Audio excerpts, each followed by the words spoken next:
سلام دوستای عزیزم، حالتون چطوره؟ امیدوارم از هر کجای دنیا که دارید منو میبینید حالتون خوب باشه. به یکی دیگه از ویدیوهای خوشمزه کانال من خوش اومدید. امروز میخوام یه غذای خاص و خوشمزه پاییزی رو درست کنم. اگه عاشق غذاهای پاییزی و عطر کدو و دارچین و زعفرون هستید تا آخر این ویدیو همراه هم باشید، چون قراره یه شاهکار خوشمزه رو درست کنیم. راجع به این غذا بهتون بگم که من خودم امروز قراره برای اولین بار این غذا رو درست کنم. آخرین باری که این غذا رو خوردم خونه یکی از دوستانم بود. هنوز مزهش زیر زبونمه. از همون موقع تصمیم داشتم تا این غذا رو درست کنم.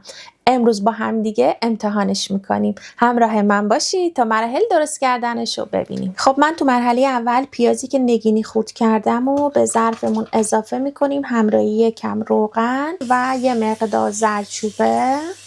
این پیازمون رو تفت میدیم. خب توی این مرحله من میخوام از گوشت تیکه‌ای استفاده کنم که میشه برای این غذا از گوشت چرخ کردم استفاده کنید. الان من گوشتم به پیاز اضافه میکنم. همونطور که گفتم شما میتونید از گوشت چرخ کردم استفاده کنید. خب یه مقدار که رنگ گوشت عوض شد، من 2 تا حبه سیر، 2 تا برگ بو و یه دونه چوب دارچین به گوشتمون اضافه میکنم. آب جوش، حتما آب جوش اضافه کنید. یه مقدارم آب جوش روش میریزم. خب یه هم میزنیم، درش رو میذاریم و اجازه میدیم تا گوشت بپزه. خب اینم از کدویی که قراره شکمش رو پر کنیم. باید اول از همه قشنگ برای کدومون یه در بذاریم، یعنی این کدو میشه قابلمه برنجمون و باید درش رو حتما ازش جدا کنیم. برای این کار با یه چاقو به این شکل باید براش یه در درست کنیم. سعی کنید خیلی صاف ببرید.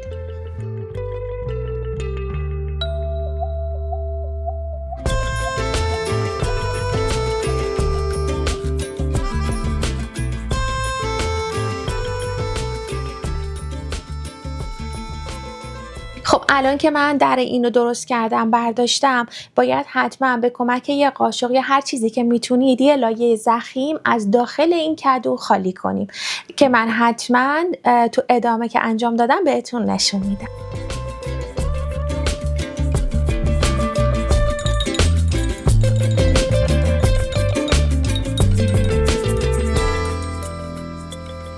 خب من الان دارم این دونه های کدو رو از داخلش در میارم. این گوشتایی که به کدو چسبیده بود، یعنی گوشت کدو رو من در آوردم تقریبا تا جایی که میشد. سعی کنید اینا رو بکنید و صافش کنید. الان این آماده است. ببینید میذارم کنار و میخوام توی کدو رو خالی کنم.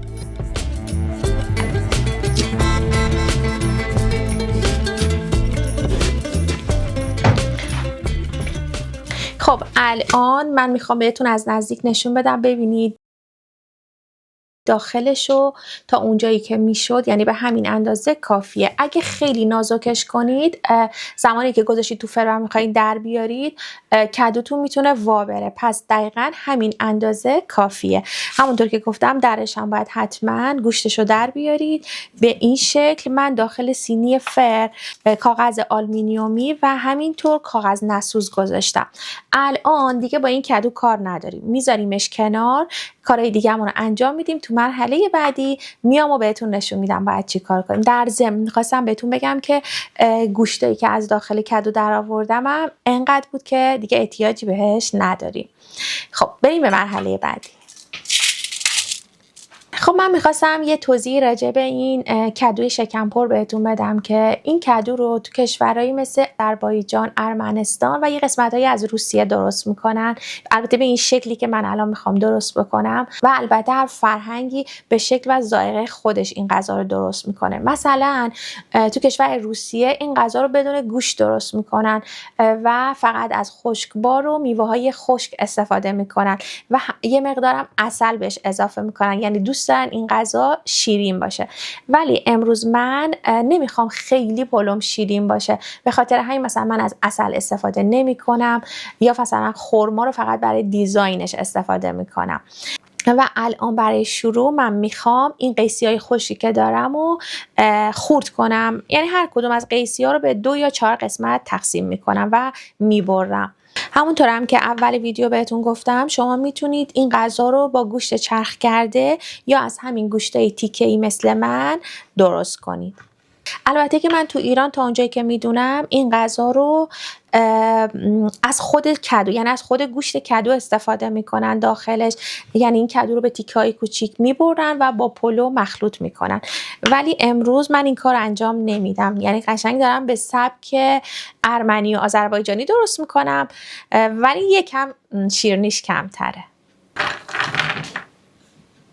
خب من الان گردوهارم یه مقدار خورد میکنم. گردو خیلی نباید ریز باشه، انقدر که زیر دندون حس بشه. خب الان به گوشتمون ببینید من فلفل و نمک و هل و یه مقدار زیره و 2 تا دونه میخک انداختم. اجازه میدم تا 1 ساعت دیگه هم بپزه. خب من الان با یه مقدار کره اول از همین قیسی شروع میکنیم. خب یه مقدار که تفت دادیم میدیم کنار و بادوم رو بهش اضافه میکنیم. این بادوم رو هم اضافه میکنیم. حواستون باشه که با حرارت پایین تفت بدید. کشمش هم بهش اضافه میکنم. ببینید من هیچ وقت واسه کشمش سبز استفاده نمیکنم برای پلوها، ولی توی این غذا کشمش سبز باید باشه. حالا امتحان میکنم دیگه ببینم مزهش چطور میشه. فکر کنم خیلی خوشمزه بشه. چیزی که من استفاده میکنم این کشمش سیاهه که مخصوص پلوه، ولی خب این دفعه به خاطر اینکه تو رسیپی اصلیش کشمش سبزم بوده. کلا اگه ویدیوی قبلی من که همون شاه پلو یا یه جورایی آجیل پلو اسمشو گذاشته بودم خیلی شبیشه، و اگه شما مثل من عاشق این سبک غذا هستید مطمئنم از خوردن این غذا اونم با طعم کدو خیلی لذت میبرید. خب الان همین مقدار کافیه، میذارمش کنار و میریم تا برنج آماده کنیم. خب من الان قبل از اینکه زیر گوشت خاموش کنم اون چوب دارچین، 2 تا سیر و برگ بویی که داخلش گذاشته بودم و ازش جدا میکنم و تو همین مرحله یه مقدار بهش زعفرون دم کرده اضافه میکنم. به چه عطری داره این گوشت با طعم زعفرون و هل و زیره. یکم دیگه هم بپزه. خب الان اینجا رسیدیم به قسمت مهم که برنجمونه. من برنج رو گذاشته بودم از 2 ساعت جلوتر با نمک خیس خورده. زمانی که آب جوشید برنج رو بهش اضافه کردم و الان همینطور که میبینید دیگه برنج آماده است، اومده رو سطح آب و من باید الان دیگه آب بکشم این برنج رو.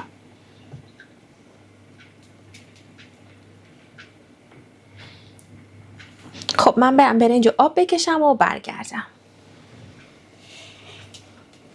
خب الان میریم سراغ کدومون که باید حتما داخل کدو رو خوب با کره چرب کنید. حتما این کار رو انجام بدید. از روغن هم استفاده نکنید، حتما از کره استفاده کنید چون کره خیلی خوش طعم ترش میکنه. پس حتما از کره استفاده کنید. به کمک یه دونه از این فرچه ها کره رو به تمام این سطحش بمالید.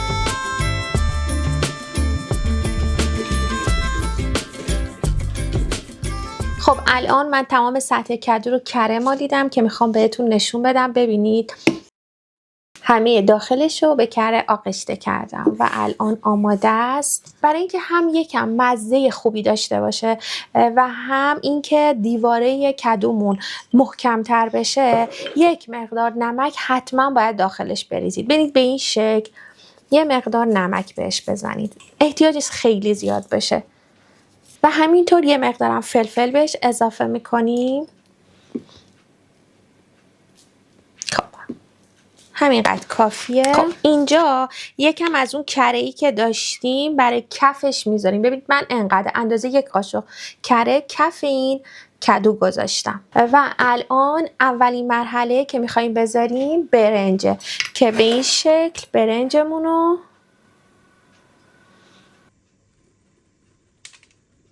ردیف اول من برنج رو ریختم و الان روی برنج میخوام از این روش بریزم.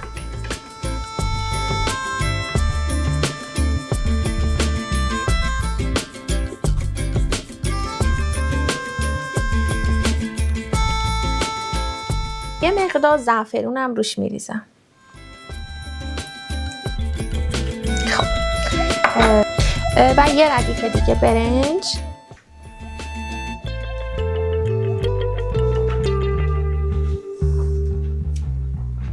و الان این گوشت رو روی سطح برنج میذاریم.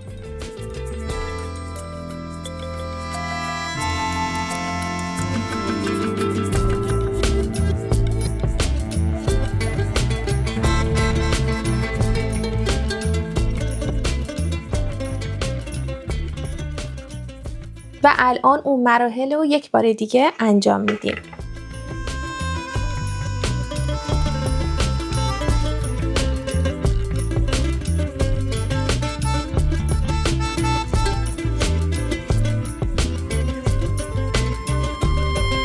خب من الان همه مواد داخل این کدو ریختم، فقط سرشو خیلی پر نکنید. من بهتون از نزدیک نشون میدم. یه مقدار باید بالای کدو خالی باشه که وقتی برنج اون پخت و اومد بالا سر نیاد. الان این آماده است. من روی برنجم یه تیکه از دوباره از اون کره‌ای که مونده بود گذاشتم و درشو میذاریم به این شکل روش. و کاری که باید انجام بدیم اینه که باید تمام سطح روی کدو رو هم چرب کنیم با روغن. من اینجا یه مقدار روغن ریختم و میخوام تمام سطح کدو رو چرب کنم. زمانی که کارمون تموم شد تمام سطح کدو تنبلمون رو باید با این آلومینیوم فویلی خوب بپوشونیم، چون که وقتی میذاریم داخل فرن میتونه رنگ کدومون تغییر کنه و تیره تر بشه. این کمک میکنه که از تغییر رنگش محافظت کنه.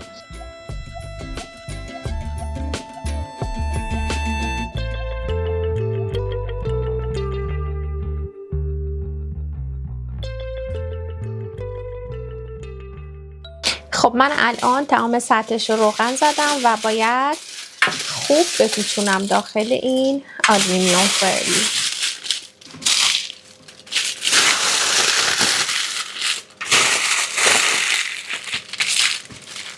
خب الان من کدو رو میذارم داخل فرن تو دمای 190 درجه به مدت 1.5 ساعت تا 2 ساعت. بریم بذاریم داخل فرن. تموم که شد برمیگردم و بهتون نشون میدم.